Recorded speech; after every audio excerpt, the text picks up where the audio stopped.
and minded. They are fanatics and religiously motivated. होंगे sir, लेकिन हम एक एक हिंदुस्तानी भी 10-10 के बराबर होते हैं सर। और फिर सर, हमें सिखाया भी गया है कि जंग हौसले से लड़ी जाती है, तादाद से नहीं। किस्म जुर्रत है जो लाए हमारी परवाज में कोताही। हम परों से नहीं, हौसलों से उड़ते हैं। I like your confidence. Good luck and good hunting. So, Allahu Allahu Allahu Allahu Allahu Allahu Allahu Allahu Allahu Allahu Allahu Allahu Allahu Allahu Allahu.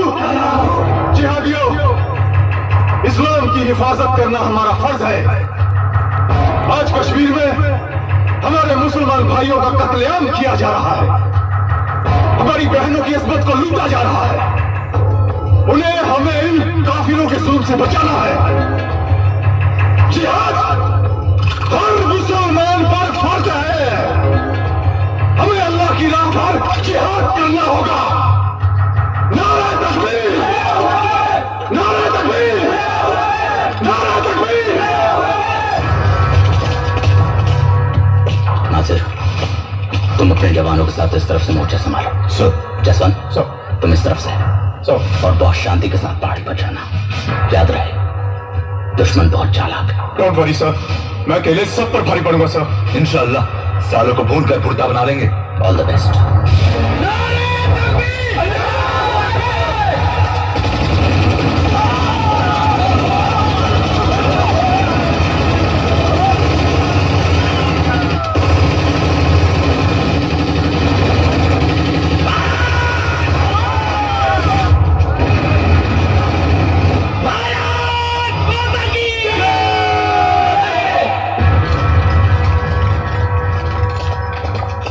आदाब जनाब। आदाब। बहुत अफसोस की बात है जनाब कि आपके भाई जनाब फजल बेग ने दुश्मनों के साथ लड़ते हुए शहादत हासिल की।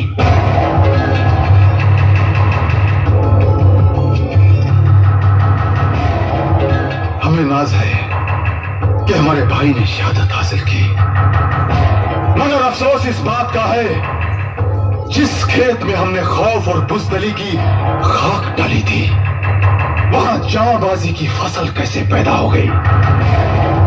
मुझे मेजर राम चाहिए, जिंदा।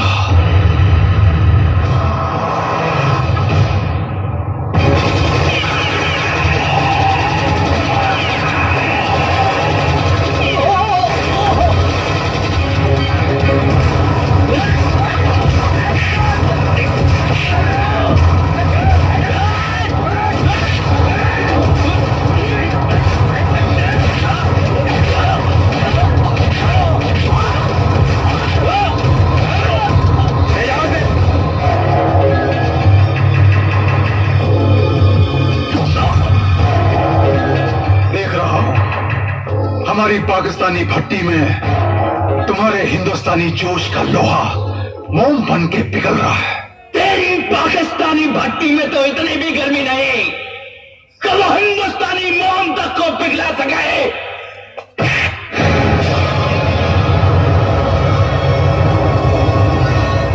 तबरेज मियां, दुश्मन के अंदर जब फौलादी जज्बा पैदा हो जाए तो उसे मारना तो बहुत आसान है, लेकिन तोड़ना बहुत मुश्किल है। लेकिन हम इसे तोड़ेंगे, और जब ये टूटेगा तो बोलेगा, बताएगा कि सरहद पार हिंदुस्तानी फौजों की ताकत क्या है और उनके मंसूबे क्या हैं। नहीं, इसने मेरे भाई फजल बेग को मारा है। आज नहीं तो कल इसे हर हाल में मरना है ब्रिगेडियर साहब। हिंदुस्तानी फौज की ताकत का हिसाब आप रखें ब्रिगेडियर साहब, हम नहीं, क्योंकि हम फौजी नहीं, जिहादी हैं।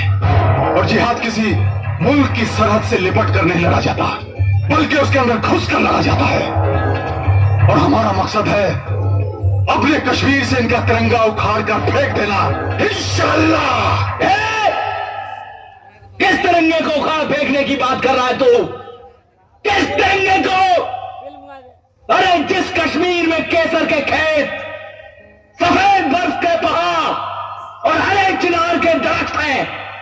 अरे जिसे खुद कुदरत ने तिरंगे से नवाजा है, तू उस तिरंगे को क्या उखाड़ कर फेंकेगा? ब्रिगेडियर साहब, 15 जुलाई तक ये आपका है और उसके बाद हमारी इंटेलिजेंस रिपोर्ट कर रही है कि मेजर राम सरहद के पार एक जिहादी कैंप में है। धोखे से लेकर गए मेरे भाई को। मर्द होते तो मैदानी जंग से लेकर जाते। हिजड़े कहेंगे। हकीकत तो यह है कि इस वक्त वो दुश्मन की कैद में है। तो आप कुछ करते क्यों नहीं सर? हिंदुस्तानी फौजियों को तो वापस बुलाया जा सकता है ना? Take it easy my son, हर चीज का एक प्रोसीजर होता है। हमारी सरकार मेजर राम की रिहाई के लिए कोऑर्डिनेट कर रही है, थोड़ा वक्त लगेगा। How much more time? मैं ढूंढ के लाऊंगा अपने राम भैया को। मैं रुक जाओ सलीम,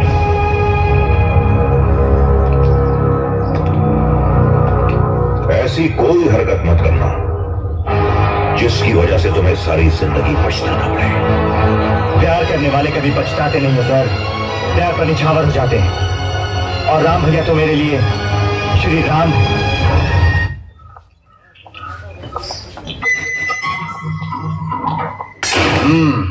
ओए, ये क्या गुस्ताखी हो रही है? हिंदुस्तानी मेजर को कुत्तों का खाना खिलाया जा रहा है?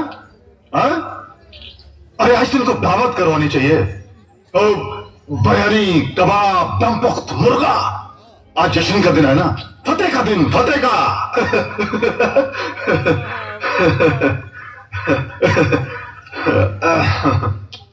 जानते हो मेजर राम, हमारे जाबाज जिहादियों ने कश्मीर की असेंबली, दिल्ली की पार्लियामेंट और कलकत्ता की एम्बेसी के बाद मजहबी आग फैलाकर दहशत और खौफ से हिंदुस्तान की सियासत की जड़ें हिलाकर रख दी हैं। अब वो दिन दूर नहीं है मेजर राम, जिस दिन हम जामा मस्जिद की दहलीज पर खड़े होकर लाल किले पर फहराते हुए हरे झंडे को सलाम करेंगे, इंशाअल्लाह। अरे तबरेज, तू तो पूरा मुझे शेख चिल्ली लगता है रे। जानता है शेख चिल्ली किसे कहते हैं? जो दिन भर चारपाई पर लेटे लेटे ख्वाब देखा करता है। पर तू तो खड़े खड़े ख्वाब देखता है, कभी जामा मस्जिद पे नमाज पढ़ने का, तो कभी लाल किले पे हरा झंडा फहराने का। अरे तू अपनी कैद में एक आम हिंदुस्तानी सिपाही को तो खौफजदा कर ना सका, पूरे हिंदुस्तान को क्या खौफजदा करेगा? और जिस मुल्क की बुनियाद को तू हिलाने की बात कर रहा है ना, याद रख, तेरे मुल्क पाकिस्तान की बुनियाद उसी हिंदुस्तान पे खड़ी है। अरे शुक्रिया अदा कर हिंदुस्तान का, जिसने तुम्हें खड़े होने के लिए जमीन दी। खामोश! चिल्लाओ मत! बहुत हो गया तेरे खौफ, आतंक और जिहाद का रोना धोना। अरे खैरात में मिली जमीन पर अपने मालिक को याद करके अमनो चैन से रहना सीख। और ये मत भूल कि जो जमीन देना जानते हैं वो जमीन लेने की हिम्मत भी रखते हैं। और जिस दिन ऐसा हो गया ना, उस दिन तेरे मुल्क का दुनिया के नक्शे से नामो निशान मिट जाएगा। जय राम जी की। पकड़ना साले कुत्ते को।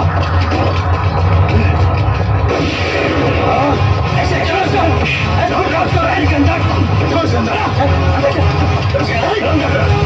अरे अरे हुजूर साईं, इस बच्चे को नहीं कहा जा रहे हैं, इसका कसूर क्या है? अरे खामोश!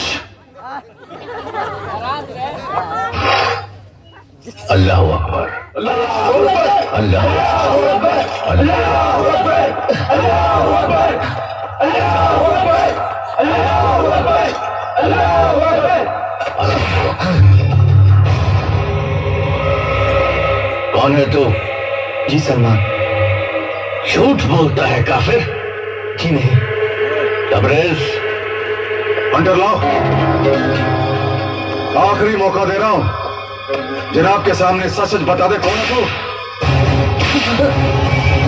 कौन है तू? कौन है तू? नहीं नहीं हुजूर साईं, नहीं, इसे मत मारिए। नहीं नहीं साईं, नहीं, इसे माफ कर दीजिए, ये बेकसूर है, मासूम है, बिन माँ बाप का बच्चा है। हट जाओ साईं, ये काफिर पाकिस्तानी नहीं हो सकता है। हमारी नजर कभी धोखा नहीं खा सकती। नहीं साईं जनाब, ये पाकिस्तानी भी है और नेक मुसलमान भी है। मुसलमान है? अभी पता चल जाएगा। तबरेज। जनाब।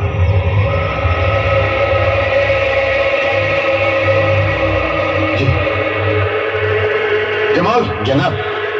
इसकी सलवार उतारो और मुआयना करो। चलो। नहीं चाहिए।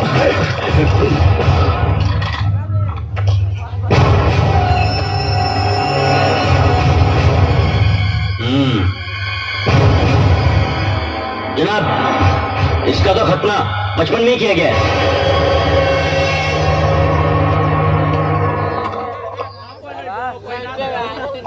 हो गई तसल्ली? मुआयना मुकम्मल हो गया तो सलवार चढ़ा लो जनाब।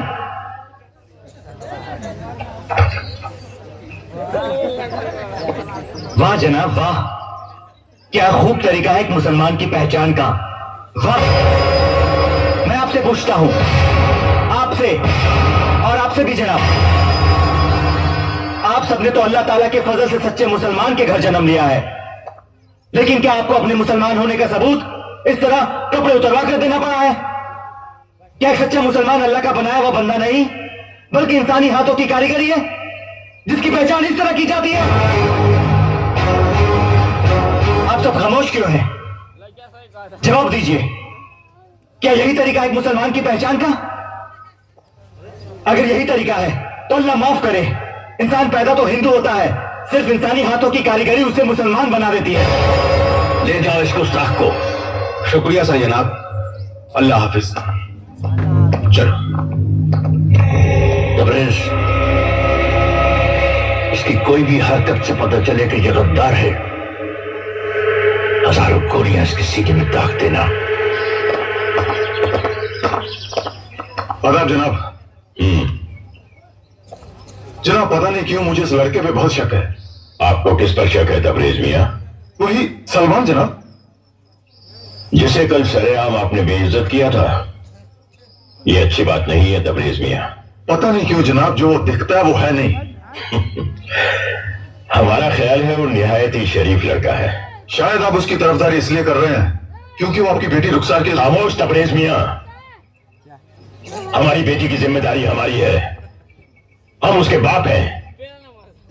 आप अपनी हद के दायरे में रहकर अदब से बात कीजिए। मैं आपको अपना समझकर आगाह कर रहा हूं जनाब। आप एक अनजान लड़के को शय दे रहे हैं, उसकी तरफदारी कर रहे हैं। माफ कीजिए ब्रिगेडियर साहब, एक दिन बहुत सारे सवाल उठ सकते हैं और उन तमाम सवालों के जवाब देने पड़ सकते हैं आपको। आप ही बताइए मुझे साईं, अब मैं क्या करूं, कैसे पहुंचूं राम भैया तक? बहुत अकेला, बहुत कमजोर महसूस कर रहा हूं अपने आप को मैं। तू अकेला कहां है? ये साईं है ना तेरे साथ, और जिस मकसद से तू यहां आया है, तेरा वो मकसद जरूर पूरा होगा इंशाअल्लाह।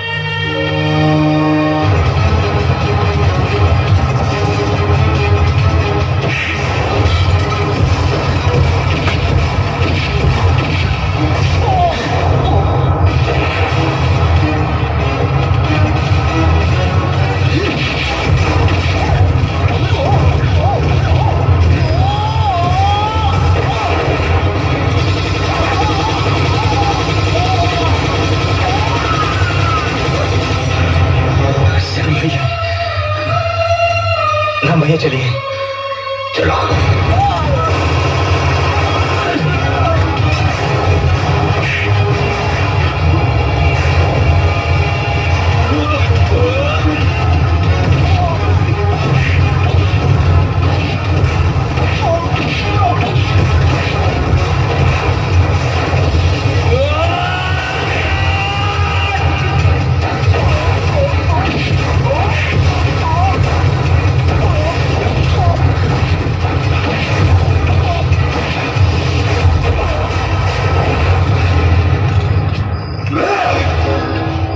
तुझे जिंदा नहीं छोड़ूंगा राम, मैं तेरी मौत बनकर आया हूं राम।